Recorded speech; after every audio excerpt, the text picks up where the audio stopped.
আমাকে কেমন লাগছে?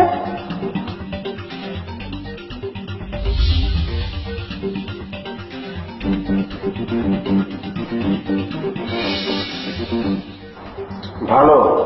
তুমি যে এইভাবে সেজে গুজে আমার সামনে এসে দাঁড়িয়েছ, সেটা আমি কেন, যে কোনো স্বামীরই ভালো লাগার কথা।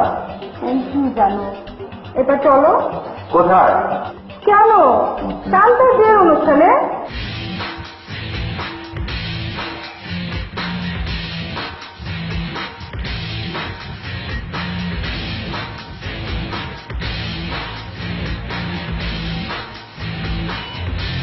বিয়ে বাড়িতে যে এই অবস্থায়, আস্তাগফিরুল্লাহ, নাউযুবিল্লাহ। পেট খালি, পিঠ খালি, আবার কপালের উপরে লাগাইছে এক নকশা। আর এটা কি করছো? শাড়ি নামো শাড়ি। এইসব তুমি বুঝবে না জানো, এটা আধুনিক যুগ, নিউ ফ্যাশন। বন্ধ করো তোমার এই আধুনিকতার নামে নির্লজ্জ বেহায়াপনা। কিসে নির্লজ্জ বেহায়াপনা? এটা আধুনিক যুগ, যুগের সাথে তাল মিলিয়ে না চললে লোকে আমাকে কি বলবে? মানুষ যতই শিক্ষিত আর আধুনিক হচ্ছে, ততই নির্লজ্জ বেহায়া হয়ে যাচ্ছে। তাই বলে কি অর্ধ উলঙ্গ নগ্ন হয়ে শত শত পরপুরুষের সামনে যাবে? ওই সমস্ত পুরুষদের চোখের চিনা তো হবেই, তুমিও হবে জাহান্নামী। তুমি কি জানো, একজন নারীর মাথার চুল যদি কোনো পর পুরুষে দেখে, সেই এক একটি চুল কবরে 70টি সাপ হয়ে দংশন করবে? আমরা মুসলমান, আমাদের ধর্মে নামাজ রোজা করা যেমন ফরজ, মেয়েদের পর্দা করে চলো তেমন ফরজ।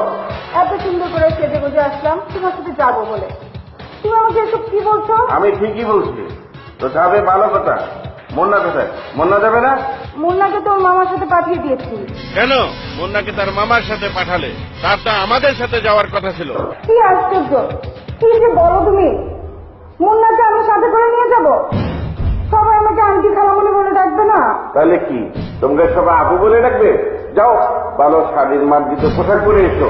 তুমি না আসলে একটা আনকালচার, কিচ্ছু বুঝো না।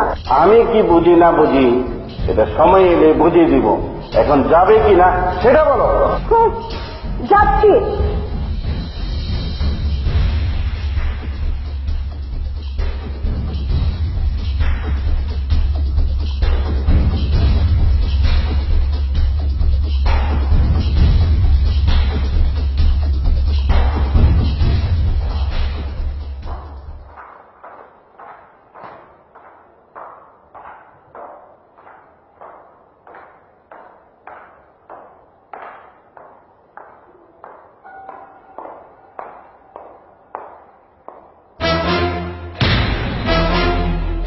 এখন খুশি তো?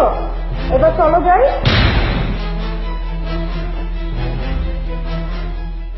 দেখো না, তুমি মাথায় হিজাব পরে এসেছো, তবুও আমি খুশি। অন্তত মাথায় একটি হিজাব পরেছো। কিন্তু এই মডার্ন ড্রেসের সাথে এই হিজাবের কি মূল্য আছে বলো?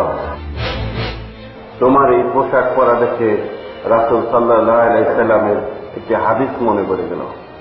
রাসূল সাল্লাল্লাহু আলাইহি সাল্লাম বলেছেন, শেষ জামানায় নারীরা এমন এক ধরনের পোশাক পরিধান করবে যা বস্ত্র পরিধারিণী উলঙ্গিনী তোমাকে সেই উলঙ্গিনীর মতো নিয়ে রাখছে।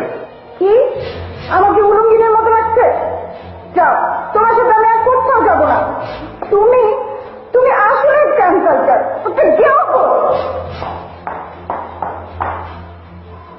দেখলেন তো মডার্ন যুগের নারীদের কি অবস্থা। আসুন আমরা আমাদের মা বোনদেরকে ধর্মীয় পথে চলার কড়াকড়ি নির্দেশ প্রদান করি।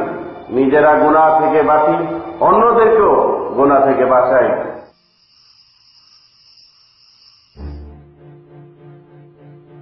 কি হলো না? চুপ করে বসে আছো কেন? পড়ো। হাসিমা টিম টিম, তাদের খাড়া দুটো শিং, তারা মাছে পাড়ে ডিম, তারা হাসিমা টিম টিম। আনুষ্ঠানিকভাবে ডিগ্রি প্রদানের জন্য সবিনয় অনুরোধ করছি। নর্থ সাউথ ইউনিভার্সিটির চ্যান্সেলর হিসাবে আমার উপর অর্পিত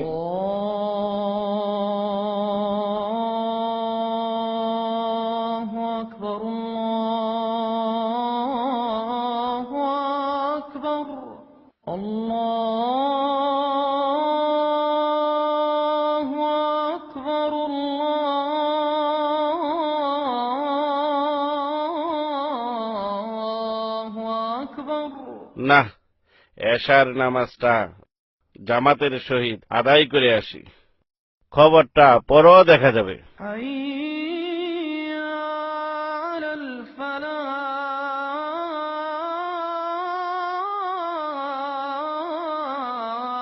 কি হলো মুন্না, এখনো চুপ করে আছো কেন? পড়ো। মা গো, আমি পড়বো না। হাট্টিমাটিম টিম কুরআন থেকে শিখবো আমি আলিফ লাম মিম। একটি করে অক্ষরেতে 10টি করে নেকি। চলো মা গো, আজ থেকে কুরআন হাদিস শিখি।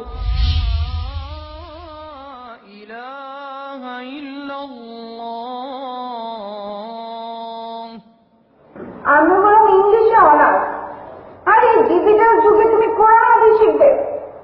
তোমার কথা শুনে আমার মাথায় ভেঙে পড়লো আকাশ।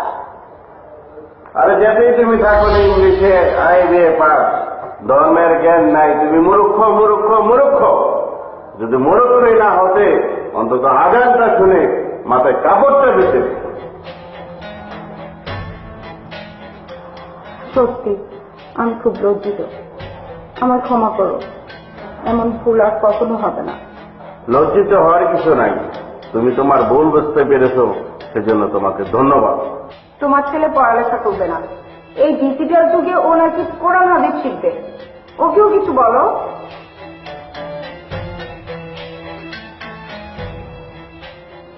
আমার বাবা ঠিকই বলেছে, একবার চিন্তা করে দেখো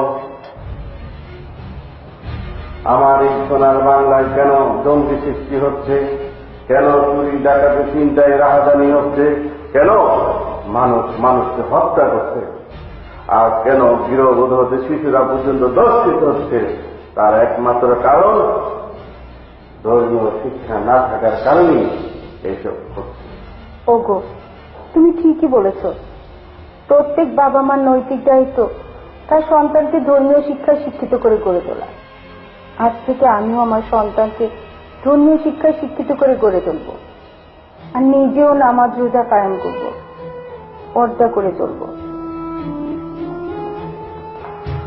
আপনারাও আপনাদের সন্তানকে ধর্মীয় শিক্ষা দিন, কারণ ধর্মীয় শিক্ষায় শিক্ষিত লোক কোনোদিন মানুষ